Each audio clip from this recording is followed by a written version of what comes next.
Welcome to Module 7 on exponent operations. Right now, pause the video, find a writing utensil and a piece of paper. A spiral-bound notebook is perfect for what you will need for this course. If you need help getting a notebook, let your teacher know today. Note-taking will be important so that you have access to what you're learning without having to rewatch the videos. Plus, you can use your notes on the quizzes. The agenda for Module 7 on exponent operations, we're going to talk about the power rule, we're going to talk about the power of a product rule, and we're going to talk about dividing with powers. A power is a way to show repeated multiplication. So what we've got here is a base, and we've got an exponent. The exponent tells you how many times to multiply the base times itself. So 2 to the third is not equal to 6. 2 to the third is 2 times 2 times 2, which is also not 6. 2 times 2 is 4, and 4 times 2 is 8. So you want to be careful to make sure that you're not multiplying your base times your exponent. We will never multiply a base times an exponent. We're going to first talk about the product rule. So you're going to want to write a new topic and underline it, the product rule. To multiply powers with the same base, we add the exponents. You're going to want to write that down. To multiply powers with the same base, we add the exponents. So let's talk about what this means. If I'm multiplying x times x to the fifth, what that means is I have 1x from the first one, and then 5 more multiplied together. Now, that's x to the 1, that's x to the fifth. To simplify this, we can just put all these together. So these are all the same base, and so that's actually an easier way to write that is x to the sixth. You pause the video and try this one on your own.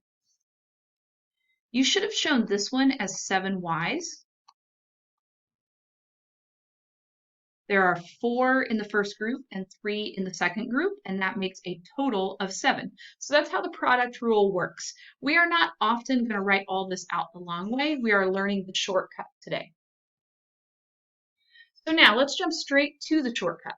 To multiply powers with the same base, we add the exponents. That should already be written down. It's important that these have the same base. Y to the second times y to the sixth, we don't multiply these, we add them, because the long way would be 2y's written out and 6 more y's written out, all being multiplied together for a total of y to the eighth. So the shortcut would just be to add those together. We want to remember that there's an invisible 1 on anything that doesn't have an exponent. So when I combine all these, I don't want to write these all out the long way, I just want to add them together. 2 plus 1 plus 5 plus 2, that becomes x to the 10th. You pause the video and try this one on your own. You should have recognized that there's an invisible 1 here, so this should have become u to the 8 because 2 plus 1 is 3 and 3 plus 5 becomes 8. Now we can make this a little bit bigger. If you need to write this out differently, you can. What I'm doing is multiplying. I don't need to distribute. There's no add or subtract here. Distributive property is when I have something like 2 times x plus 3, where there's a plus or a minus in the middle. That's not what we're working with. What we want to remember is we want to combine things with the same base. So this is actually the same thing as negative 1v to the sixth times negative 7v to the sixth, which I think makes this a little bit easier to see. Negative 1 times negative 7 is positive 7, and there are 12 v's all multiplied together. You pause the video and try this one on your own.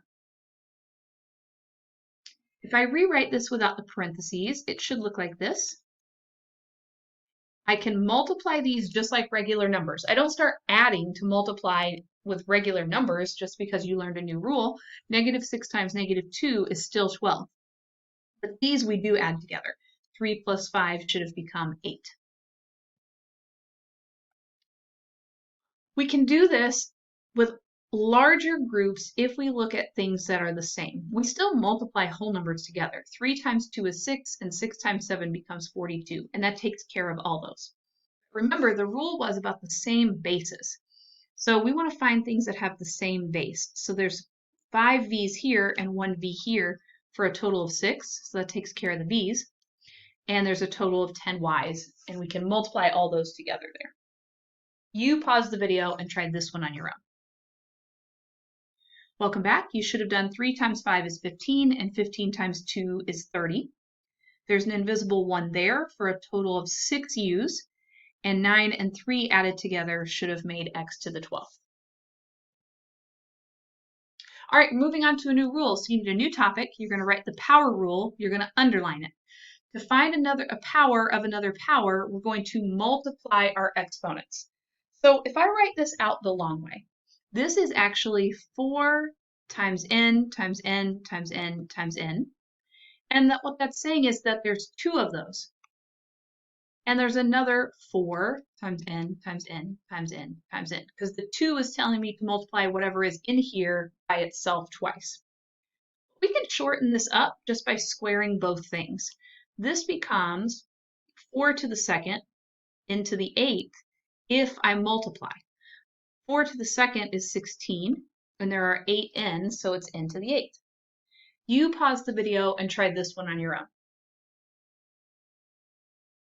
If you write this out the long way without exponents, what's inside the parentheses is x times x, and then this is telling you to do 3 of them, times x times x times x times x.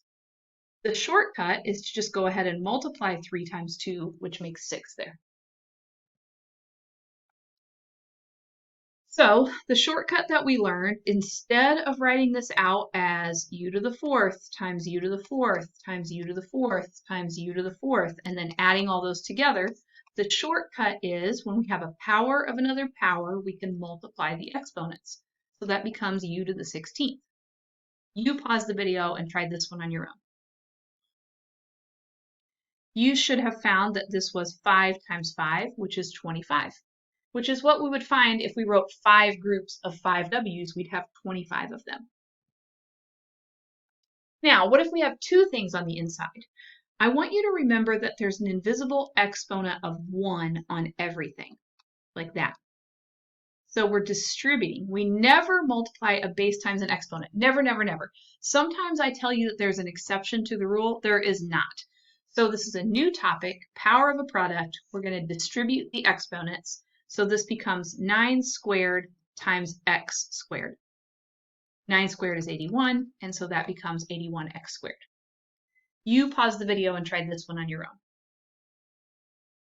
You should have written this as 8 to the 1 times x to the 1, and then distribute your exponents. So that becomes 8 squared times x squared. Excuse me, that should be a 2. 8 squared is 64, so that's 64x squared. We can do this with larger numbers if we just remember that we're distributing. That's 2 to the 1, z to the 3rd, x to the 4th, and there's 5 of each one of these. So we distribute that exponent times the exponents on the inside. We never, never, never do 2 times 5. We're doing 5 times 1, so that's 2 to the 5th. 5 times 3, so 5 times 3 is 15, and 5 times 4 is 20. The only thing we need to do now is simplify 2 to the 5th.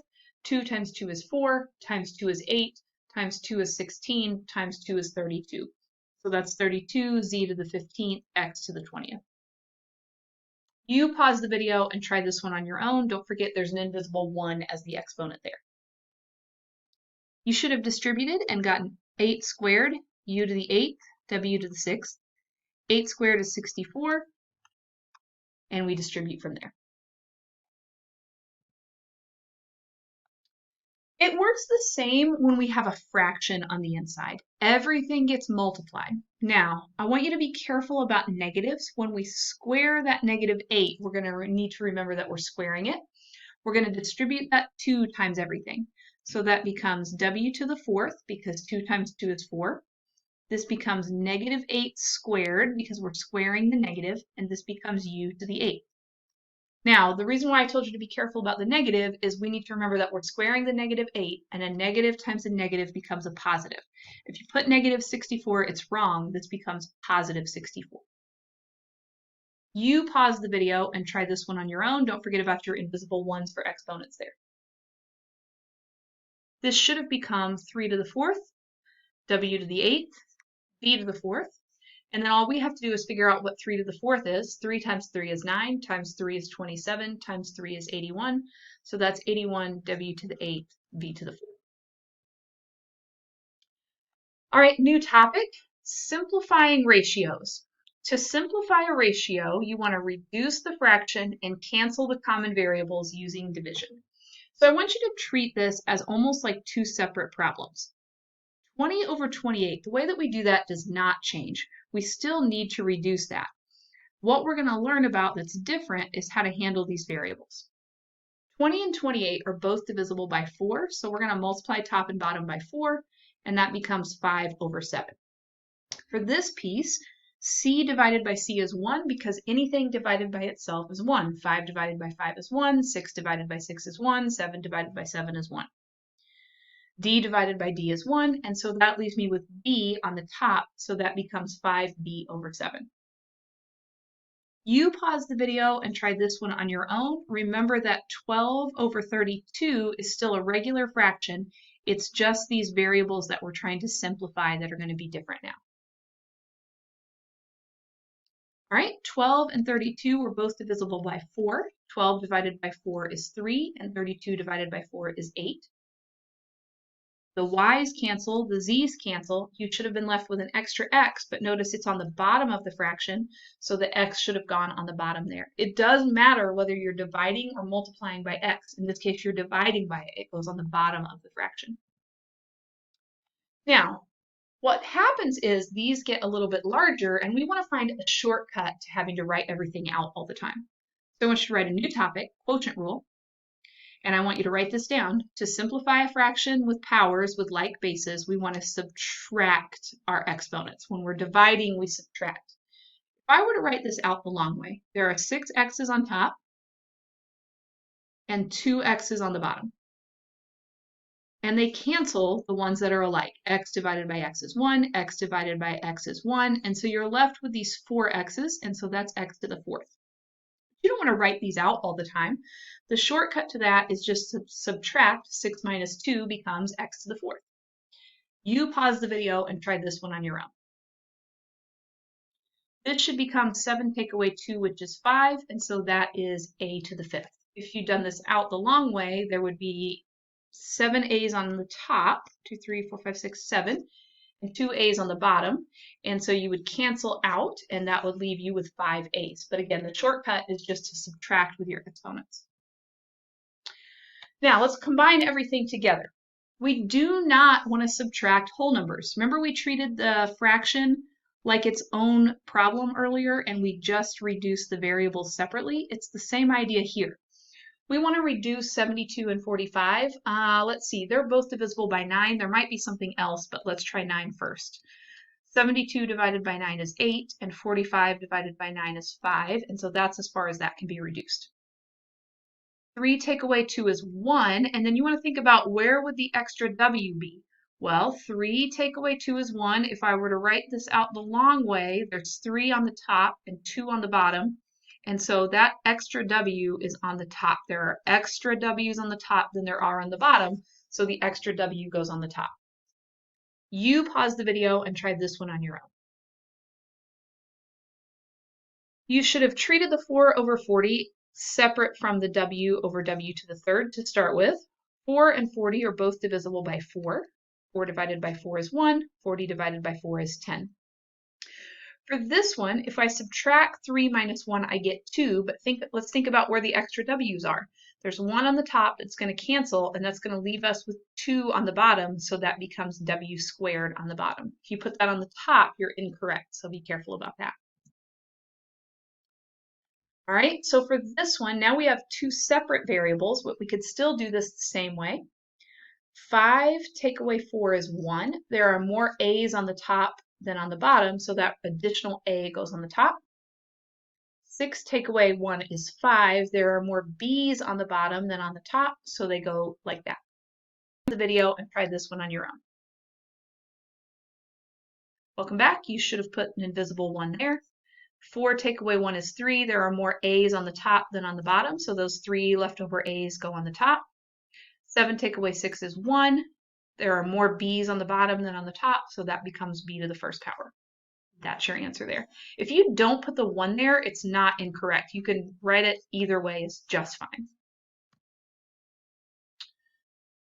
For something that includes a fraction with it, remember you want to reduce that, so we've got 25 over 5 separate from, in our thinking, all the variables. 25 and 5 are both divisible by 5. 25 divided by 5 is 5, and 5 divided by 5 is 1. For this one, 5 take away the invisible 1 is 4. The extra x's are on the top. 5 take away 4 is 1. The extra y's are on the top. And so it's perfectly okay to rewrite this. If you just end up with 1 and nothing else on the bottom, though, that is actually your final answer there. You pause the video and try this one on your own. You should have reduced 18 over 42. 18 divided by, let's see, I think 6 would be 3, and 42 divided by 6 would be 7. And then we treat our variables separately from that. 3 take away 2 is 1, the extra y's are on the bottom. 5 take away 4 is 1, the extra z's are on the top. And so you should have gotten 3z over 7y.